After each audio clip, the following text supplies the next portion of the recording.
కొరింథీయులకు రాసిన మొదటి పత్రిక కొరింథీయులకు రాసిన మొదటి పత్రిక 1వ అధ్యాయము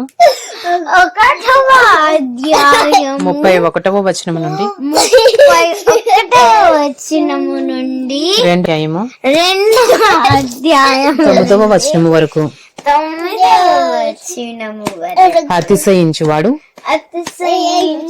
ప్రభువు నందే అతిశయింపవలెను, ప్రభువు నందే అవ్వలెను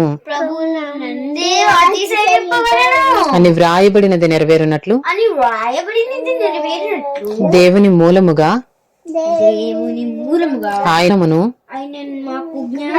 నీతియు పరిశుద్ధతయు మోచనము నాయను. కొరింథీయులకు రాసిన మొదటి పత్రిక 2వ అధ్యాయము. సహోదరులారా, నేను మీ యొద్దకు వచ్చినప్పుడు వాక్ చాతుర్యంతో గాని జ్ఞానాతిశయముతో గాని దేవుని మర్మమును నీకు ప్రకటించుచూ వచ్చిన వాడును కాను. క్రీస్తును అనగా సిలువ వేయబడిన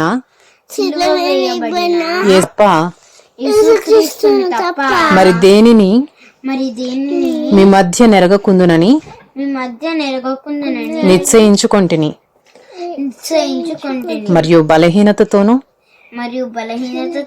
భయముతోను ఎంతో వణుకుతోను మీ యొద్ద నుంటిని. మీ విశ్వాసము మనుషుల జ్ఞానమును ఆధారము చేసుకొనక దేవుని శక్తిని ఆధారము చేసుకుని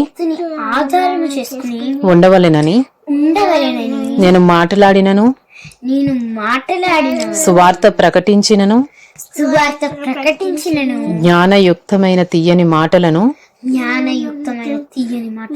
వినియోగింపక పరిశుద్ధాత్మయు దేవుని శక్తియు కనుపరుచు దృష్టాంతములనే వినియోగించితిని. దృష్టాంతములనే వినియోగించితిని. పరిపూర్ణులైన వారి మధ్య జ్ఞానమును బోధించుచున్నాము. అది ఈ లోక జ్ఞానము కాదు. నిరర్ధకులైపోవచ్చున్న ఈ లోకాధికారుల జ్ఞానమును కాదు గాని దేవుని జ్ఞానము మర్మమైనట్టుగా బోధించుచున్నాము. ఈ జ్ఞానము మరుగై ఉండెను. జగదుత్పత్తికి ముందుగానే దీనిని దేవుడు మన మహిమ నిమిత్తము నియమించెను. అది లోకాధికారులలో ఎవనికినీ తెలియదు. అది వారికి తెలిసి ఉండిన ఎడల మహిమ స్వరూపియగు ప్రభువును సిలువ వేయకపోయి ఉందురు. ఇందును గూర్చి దేవుడు తన్ను ప్రేమించు వారి కొరకు ఏవి సిద్ధపరిచెనో అవి కంటికి కనబడలేదు, చెవికి వినబడలేదు, మనుష్య హృదయమునకు గోచరము కాలేదు అని వ్రాయబడి ఉన్నది. అపోస్తలుడైన పౌలు కొరింథీయులకు రాసిన మొదటి పత్రిక 2వ అధ్యాయము 10వ వచనం నుండి 3వ అధ్యాయము 3వ వచనము వరకు మనకైతే దేవుడు వాటిని తన ఆత్మ వలన బయలుపరిచి ఉన్నాడు. ఆ ఆత్మ అన్నిటినీ దేవుని మర్మములను కూడా దేవుని మర్మములను కూడా పరిశోధించుచున్నాడు. పరిశోధించుచున్నాడు. ఒక మనుషుని సంగతులు ఒక మనుషుని సంగతులు అతనిలోనున్న మనుష్య ఆత్మకే గాని మనిషి ఆత్మకి గాని మనుష్యులలో మరి ఎవనికి తెలియను. ఎవరికి తెలియదు. అలాగే దేవుని సంగతులు దేవుని ఆత్మకే గాని మరి ఎవనికి తెలియదు. దేవుని వలన మనకు దయచేయబడిన వాటిని తెలుసుకొనుటకై మనము లౌకికాత్మను కాక దేవుని యొద్ద నుండి వచ్చు ఆత్మను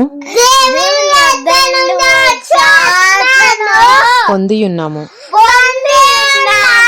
మనుష్య జ్ఞానము నేర్పు మాటలతో కాక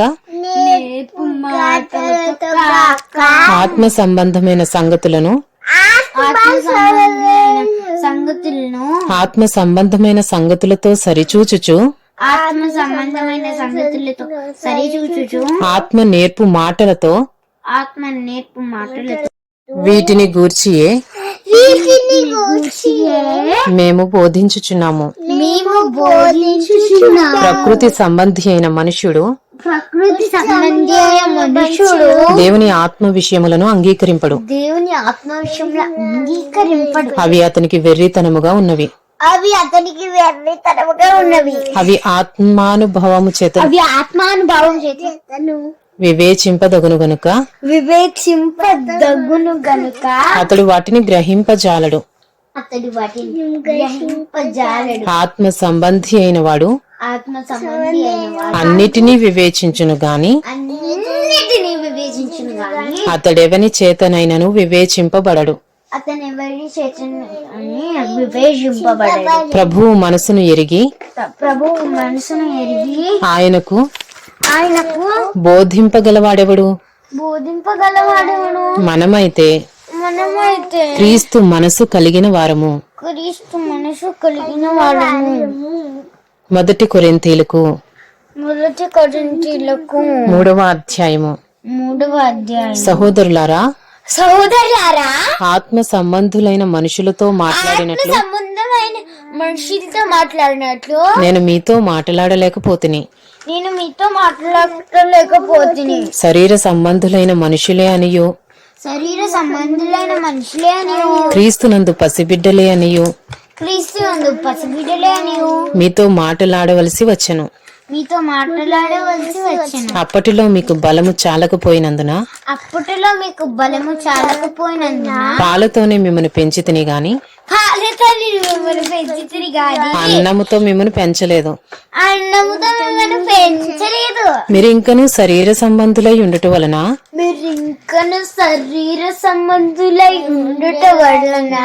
ఇప్పుడును మీరు బలహీనులై ఉన్నారు కారా? మీలో అసూయయు కలహమును ఉండగా మీరు శరీర సంబంధులై మనుష్య రీతిగా నడుచుకుని వారు కారా?